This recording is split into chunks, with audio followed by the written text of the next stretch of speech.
Hi, Cece here. I just wanted to pop in and give you an overview of what I felt like are the key differences between the Teacher's Guide and Home Instructor's Guide. There are differences in opinion, but I'm going to try to give as objective of a review as possible. I like both of these guides. I think they're both going to be useful for different people. So first of all, these are both guides. These are not scripted lesson plans like you'll find in a lot of different curriculum. Right Start Math, Kate Snow's Math with Confidence, even Abeka and Saxon, they both have a lot more scripted lesson plans for you as a parent. These books both require you or ask of you to read it in advance. They want you to look through the teacher's guide in advance of the lesson and then actually teach the lesson, ideally without the guide just right in front of you. They want you to have looked at the workbook, looked at the problems, and looked at the lesson and kind of made plans on deciding what is right for your student. And that type of teacher instruction is not going to work for a lot of homeschool parents. So I just kind of wanted to put that out there, that is the expectation set forth, at least in the preface of the Home Instructor's Guide. And I know teacher's guides are generally used like that. And also, neither one of these books was written with an expectation that you can look at it like a script and just read to your student. All right, so in this video, I'm going to show you what I consider the pros and cons, and we'll also jump into a lesson overview, and then I'll follow back up with what I actually use if you hadn't figured it out by that time. So first I'm going to walk you through a list of pros for the teacher's guide, and then the alternating list of pros for the home instructor's guide that doesn't necessarily apply to the teacher's guide. So first thing I'm going to say is the teacher's guide has better games. Just the games are better, and there's more variety, and there's more, the games are better. So in the home instructor's guide, a lot of the games will be paper-based. Something like this, a printable, some cardstock, printing some numbers where you play some games with numbers. You might print some number bond cards, but it's like paper-based and table-based and does feel very much like math. Whereas the teacher's guide will have games that are very hands-on. They'll have you working more with manipulatives. The home instructor guide usually has you work with maybe 10 frames, 2 color counters, linking cubes, stuff like that. But it's very kind of basic in the same exact thing.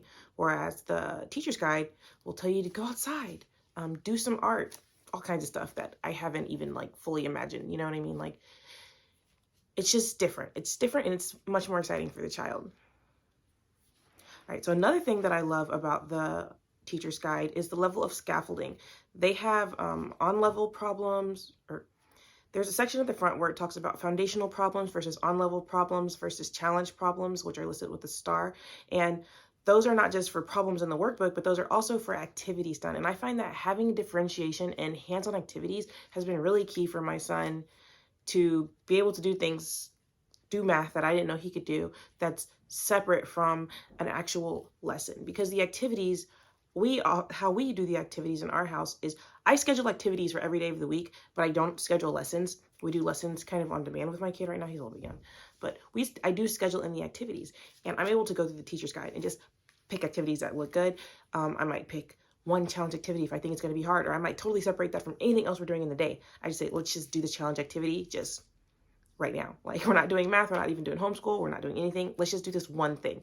And so my son is like free to try it or to stretch his brain because it just feels so separate. And I just don't have that opportunity with the home instructor's guide to do math in that way as easily. I'm sure you could, but for me, it's more difficult to do actually with the home instructor's guide format. So I really love that about the teacher's guide. Another thing I love about the teacher's guide is the supplemental literature, the storybooks. There are storybooks that go with the math, and how we use them is I just pop them in YouTube playlists. We could go to the library and get them, but that's a lot of work, and I don't want to necessarily do that all the time for math when it's not adding great value, but it's adding a lot of value as a supplement. And I just love putting it on YouTube. This is how we get our screen time. We put them in a playlist and I just play them while I'm cooking or something. And then my kid can sit there and watch TV, but he's watching somebody else read a book to him that's about the math that he's already done earlier that he's going to learn next week. And I really love that. We use it for pre-K, we use it for Dimensions Kindergarten, and it was a big hit. And I'm really disappointed that they don't think that home instructors want that. I think home instructors want that. Even if they just put it all in a big list in the appendix, it would have taken maybe one or two or a couple extra sheets of paper, but I think we would have been pretty happy with it. All right, and the last thing I really like about the teacher's guide are the visuals. The visual layout is a lot easier. Right now, it's less important. The visual layout is a lot easier, particularly for grading the workbook problems. That's not so much of a problem in these lower levels of dimensions math where I'm kind of doing things side by side with my student. But once he starts working more independently, and I'm not there to watch him do every little thing in the workbook, it's going to be a lot nicer to just have that visual side by side look rather than kind of going through and interpreting what number does this apply to on the paper, because sometimes the problems are like left to right, not just up and down. And so it's just easier to grade when you're looking at a one-to-one type of paper rather than the list of numbers. So anyway, those are my pros for the teacher's guide. So now let me talk about the pros for the home instructor's guide. All right, so my favorite pro for the home instructor's guide is definitely the size. It's much smaller and easy to carry around. And if I could just minimize the teacher's guide, if I could just minimize the teacher's guide to be that much smaller, I would be so happy. Just so happy. Life would be perfect. No, it's not really a big deal. It's not a huge deal to me, but it is something that I appreciate as a person who carries things around my house. Another thing that I really like about the home instructor's guide is how they schedule in and incorporate mental math practice with the resources. So mental math practice is basically drill sheets or fact sheets, but they actually schedule those in, provide them via a link on their website. Anybody can access it regardless of what guide you use, but in the home instructor's guide, it'll tell you, you can do mental math sheet 23 when you finish lesson blah, blah, blah. So I really like that that's already scheduled in, but it also doesn't take, it's not that much work to go through those same resources that they have available and apply them to where we're at, but I do like that the home instructor's guide includes it.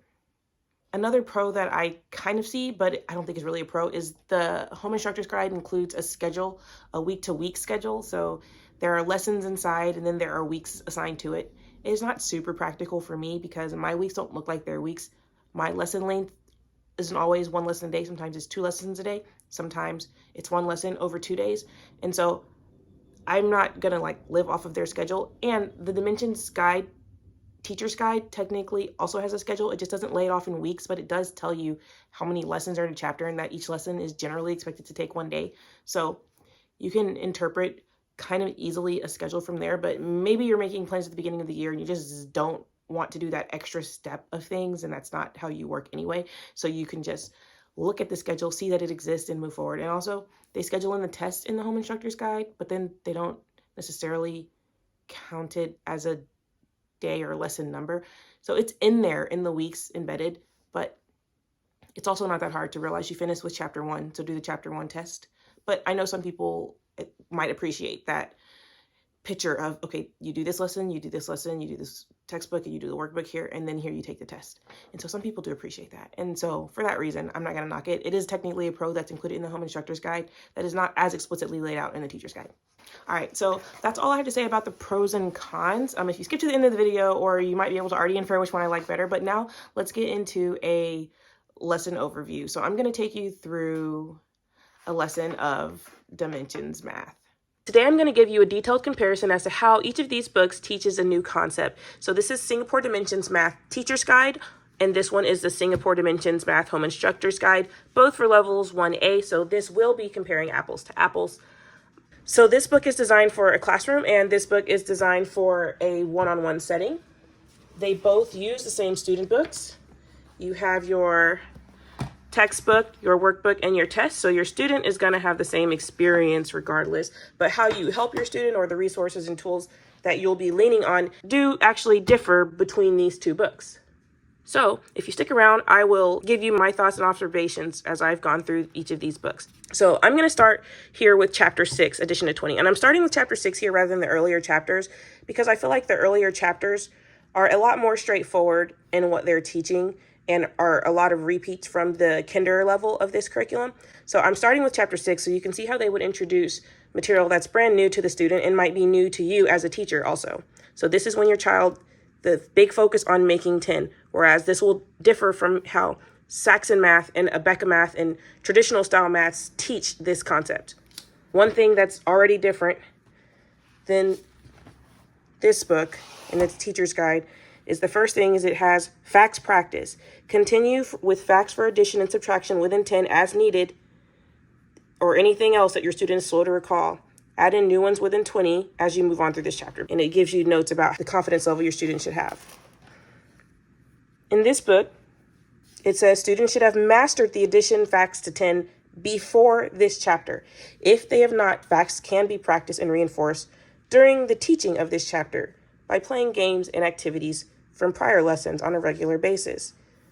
So that's already a little bit of a difference there. This one's saying continue with practice as needed. This one's saying they should be mastered before. And I do think they should be mastered before, because what the student is going to be expected to do is pretty thought intensive. All right, so the first thing, we're going to get the chapter opener. This one jumps right into the chapter opener. This one also jumps into the chapter opener. This one says, the chapter opener should not take a whole lesson. The first lesson's long and has new concepts. So together, the chapter opener and lesson shouldn't take more than one day. Have your student look at the page and think about ways to find the total number of each type of fruit without counting. Okay, let me get the textbook so you can see. Chapter opener, page 101. And it says, have your student look at the page and think about ways to find the total number of each type of fruit without counting them one by one. They should use addition facts to do it. So some example, let's say watermelon. Count mostly by twos, then add on 3. So you'll say 4, 6, 8, 10, and then you'll add those last 3, 13. Okay, that's how they mentioned it. On this one, it gives you a tip. It says, add 5 watermelon and 5 watermelon to make 10, and add 3 watermelon to get 13 in all. I don't know. I didn't look at this and think about making 10, but maybe some kids would see an easy way to make 10 to do that. The 2 method made more sense to me and probably my kid. All right. So that was all that they had here in the chapter opener. You see it ends here with the watermelon, and that's here. But then the teacher's guide goes on to have an activity called 10 frame fill up. I'm going to go ahead and demonstrate this game for you. 1 die per group or player. 1 blank double 10 frame per player and 20 counters per player. The game works best with 2 to 4 players, so you can play this with your child, or your child can play by themselves. I'm going to demonstrate and play by myself. Player 1 rolls a die and adds that many counters to the 10 frame on her blank double 10 frame. Player 2 rolls and does the same. Oh, that's 6. Play continues. Players must fill a 10 frame with an exact roll. If adding counters to a 10 frame would make more than 10, the player passes his turn. The first player to fill both 10 frames wins.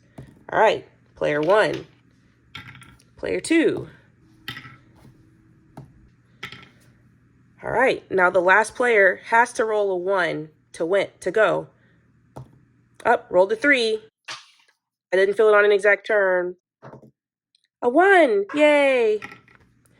Now, whoever rolled that 1, player 1 or 2 is the winner. So that's a game. You can play this game over and over to get familiar with going to 20 and what a 20 and a 10 frame looks like. This had a game. If your student was using the home instructor's guide, they would be gameless. They'd move straight on to a lesson. Now, this chapter opener had an activity, and it went straight into the think section. This chapter opener did not have an activity, but it doesn't go straight into the think section. It has this whole teaching scenario using a double 10 frame before the think section. But this teaching is more explicitly to the point of what you're doing than this game that I just demonstrated was. So let's go into this activity, which is prior to going to the think section. All right, so let's see what this activity has you do. Before looking at the textbook, provide your student with 2 blank 10 frames and counters. Write the expression 8 plus 2. Ask your student to show one of the numbers on one 10 frame and the other number using a different color counter on the second 10 frame. Encourage your student to use the same arrangement of counters as the dots on the 10 frames they are familiar with from the first chapter. Ask them for the total, and then have them move 2 counters to the first 10 frame. Write the answer. Have them move 2 counters to the first 10 frame. So go from there to there. Write the answer. You, the teacher, write the answer. So repeat with 8 plus 3.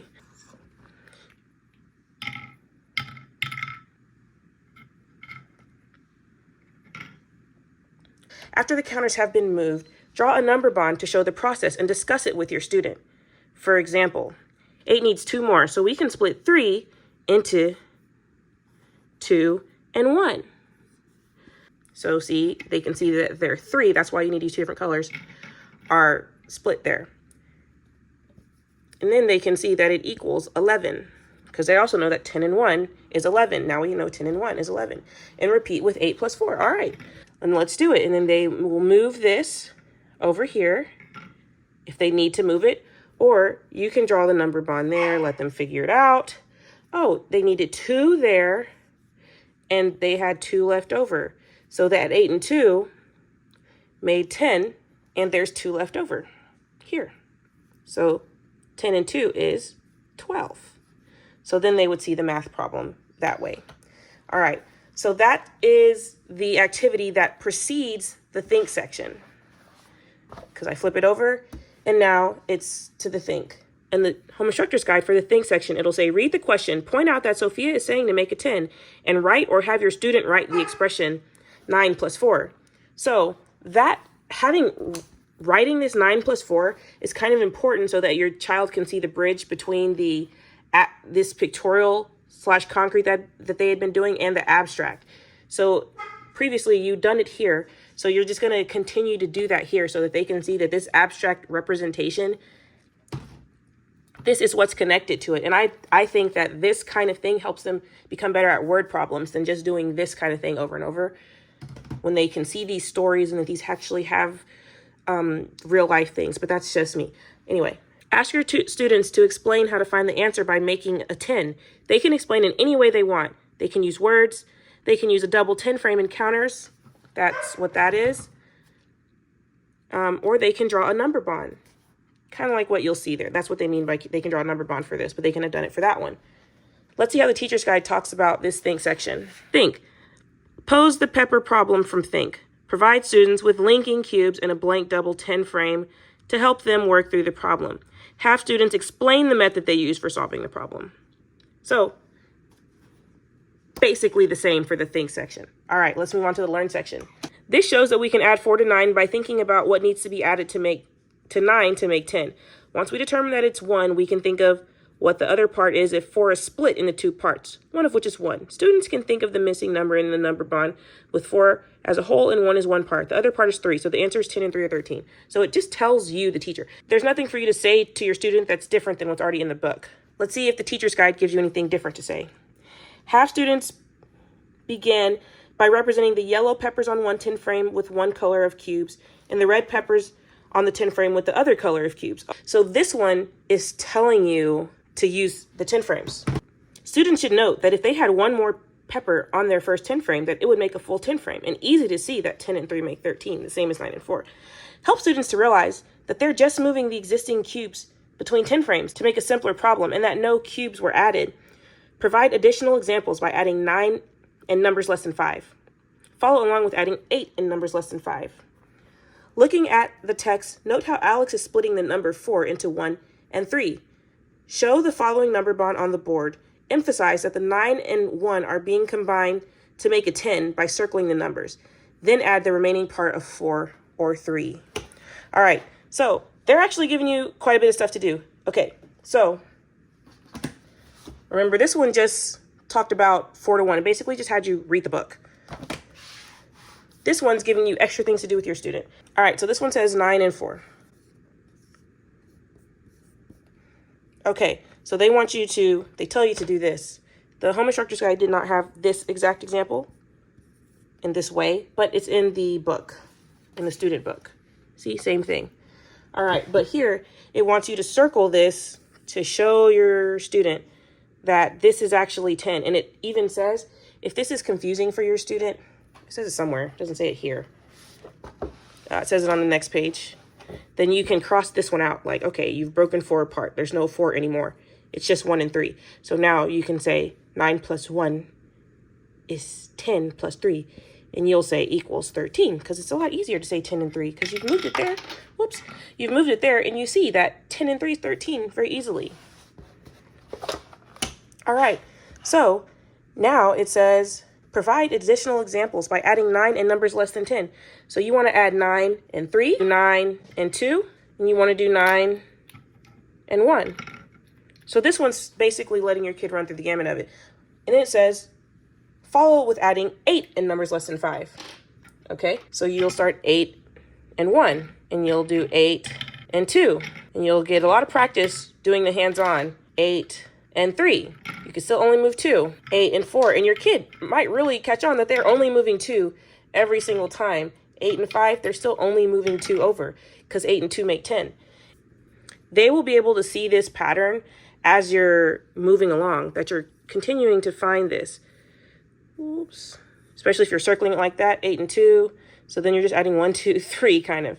And they'll be able to, your students will be able to catch on to that, I think, more quickly than if they just skipped this section, as in the Learn section of the Home Instructor's Guide. Let's see what they have for the Do. The lesson is not over. All right, the Do section is quite lengthy.